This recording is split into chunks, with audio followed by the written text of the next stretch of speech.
Man work, boxers hanging out. Bam, bam. No plumber's crack?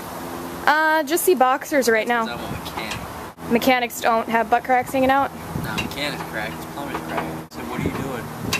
What are you doing? Nothing. So John is changing the headlight. You're not doing nothing. Yeah. It's a little more difficult than I anticipated it to be. And the engine's hot, so that sucks. Oh, there we go.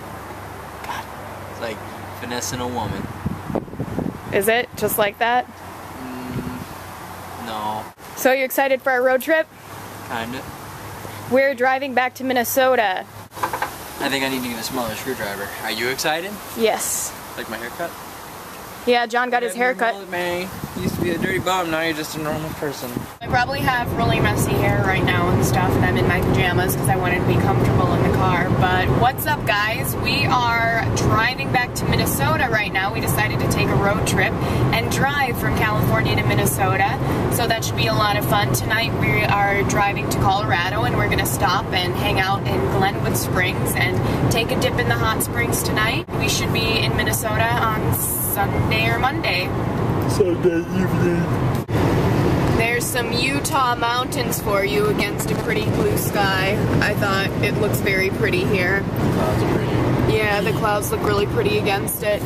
Anyway, we're on the spot on I-70 where there are no services for 10 miles, or is it more than that? 110 miles. For 10 miles. Oh my god, not 10 miles. What are we gonna do? For 110 miles, I meant. Excuse me. And why don't you tell your story? The last time we were driving from California to Minnesota, me and my brother, I don't know if it was the last time, it was like 2 times ago last summer. But my brother was driving through this section and he didn't get gas and he ran out of gas halfway to that town coming downhill, so we had to stop. And we pulled over because there was construction workers and we asked them if they had gas and they only had diesel. So we had to wait for like an hour and a half for this kid to show up with like a gallon of gas and he charged us like $110. So fill up your tank if you see a sign that says no services for 110 miles. Utah is so pretty. It's nice to be able to drive across a state that's really nice to look at, because tomorrow we're going to be driving across Nebraska, and Nebraska's not nice to look at. Some more cool little mountain passes. Look at this scenery.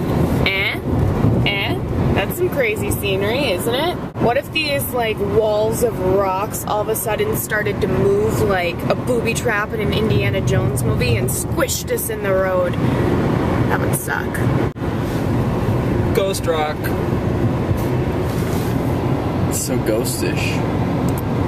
That was kind of cool. Ghostly. Oh my god, it's Foot Rock! A lot of people complain about having to drive long distances and being like, oh, I don't want to drive, it's gonna be like to drive forever, it sucks. But I don't mind like road trips. I almost prefer driving over flying because you can bring the dogs, you can do whatever you want, you can go wherever you want. And it's kind of nice. And you don't have to listen to screaming babies. And I think we're a really, really good team since I'm a night owl and you're an early bird. So if we do drive straight through, we just take turns and I drive at night and you drive during the day. Yeah. So, Is it really that weird? So what's going on here, Nikki? I've never used cruise control before and John put Not the once? car on cruise control. Never! Because I put the car on cruise control and you were like, oh, weird! It's like a normal thing. Cruise control. I didn't know you shouldn't have to ever put your foot on the gas. I don't know, I guess I like using my foot on the pedal. I've never been in a situation where I needed cruise control, okay? It's not that weird. You've driven across the country like 4 times, 5 times. Okay, maybe then I could have used cruise control. But other than that, when I drive around town, is when I mostly drive the car. Cruise control never crossed my mind. But it is pretty amazing. 2 miles later? I don't know. I like to be in control of all of my situations. Yes. I like to be in control, in complete control. Otherwise I get kind of nervous. Tour bus mania. 3, 2, 1. You know, it kind of sucks that you can't capture on a video camera what you see in real life. Like the beauty. The colors are always different on camera. Yeah. That's why they call Southern Utah Canyon Land. Lots and lots and lots of canyons. Are you happy back there? Lola? Are you a happy dog? You my happy dogs? Where's the big dog? You wanna go to the cabin? I'll go to Minnesota? Yeah. Who wants to go to Minnesota? Ah! Don't do that. I scared you and the viewers. That is so awesome. Our vlog's gonna be like all scenery and none of us talking. That is such a sick view. Isn't that a nice RV?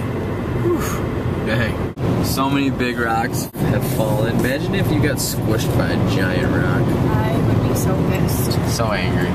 My brother was a raft guide in Colorado, and he was driving back the raft bus from a rafting trip, and they came up to a guy, and his car had been smashed by a gigantic boulder. He had a Honda Civic, and there was a rock twice the size of his car on his car. It was just squished. That actually happens? Yeah, and he was just standing there like, what the fuck? I just like parked here, like walked down to the river, came back. And my brother gave him a ride. They had to move the boulder and take the car up, but his car was just 100% total. Welcome to the land of Colorado. What do you think, Thor? I used to live in Colorado for a long time. I lived in Breckenridge for about 3.5, 4 years, and I lived in Fort Collins for a year and a half. It was pretty cool. I miss living in Colorado. It was a fun experience. I got to ski every single day that winter that I lived in Breckenridge, which was awesome. I love skiing. So in 3 years I skied like 360 days or something crazy like that. So that was cool. But yeah, I gotta get back on my skis. How do you like driving through Colorado? Good. I've never skied before. Thanks, Colorado! I don't think I hit record before you said Glenwood Springs. But we're now leaving Glenwood Springs, Colorado. These are the canyons here. Aren't they beautiful? You can look at them through a dirty windshield. Lots of people actually go rafting. I need to get new windshield wipers. Speaking of which, lots of people go raft down this river. Make sure I don't have food in my teeth because I was eating breakfast before John said, vlog this canyon. Now we're on our way down to Minnesota. We should get to Minnesota early in the AMs. Hopefully maybe make it by midnight, which I'm hoping, so I can hang out with my mom for a little bit tonight. Definitely needed the world famous Glenwood Hot Springs after that long drive. And I have a motto that says you can't really drive past the hot springs without stopping. I mean, they do have them all over the world, but they're fairly uncommon. It's pretty cool. But it was very nice, even though we only stayed there for about a half an hour. We didn't know the springs closed so early, but it was very relaxing, nice and warm, some hot springs. And then we just stayed the night at the hotel, woke up early, and now we're driving back. And tried Subway breakfast for the first time this morning. It's pretty good, actually. Recommend it. That's not Subway. It's McDonald's. Ooh! We were driving through Las Vegas. Did you guys know you can eat breakfast at night at McDonald's in Las Vegas? Isn't that crazy? I mean, that kind of makes me mad that you can do that in Vegas, but nowhere else. Here's some more scenery for you. Now these are the beautiful mountains in Vail, Colorado. Notice all the trees there? You can see all the dead trees? I don't know if you can be able to see it on video. You probably will, but the coloration between the green and the dead trees up there, the gray, like green, Colorado has a pine beetle problem, and they're losing their trees at a ridiculous rate. Like, pine beetles? Yeah. Boring beetles? Yeah. Jeez. So they're killers and they're boring? They bore you to death. Oh, look at that. That trucker's going too fast. Brakes are smoking. Your window is too dirty. Oh, you could barely see it. That's what happens when you go too fast down the mountain and you're a trucker. Why does your window have to be so dirty? Sorry, that story was really boring, so I just turned the camera away. I'll just cut it out. To some beautiful mountains. Ooh. There was Vail, wasn't it beautiful? Some of the mountains in Vail. If someday you make millions and millions of dollars like a movie star, maybe you'll become a movie star someday, you can buy a huge house in Vail. If you're not a movie star, you can rent an apartment. It's an expensive place to live. And look, snow in the middle of July. I'm so confused. Here's Copper Mountain. So driving through the Rocky Mountains, it got me to thinking. Did you imagine coming up here with a wagon. Yeah, that would suck, but that's not what I was thinking about. Do you know where we could get some Rocky Mountain oysters?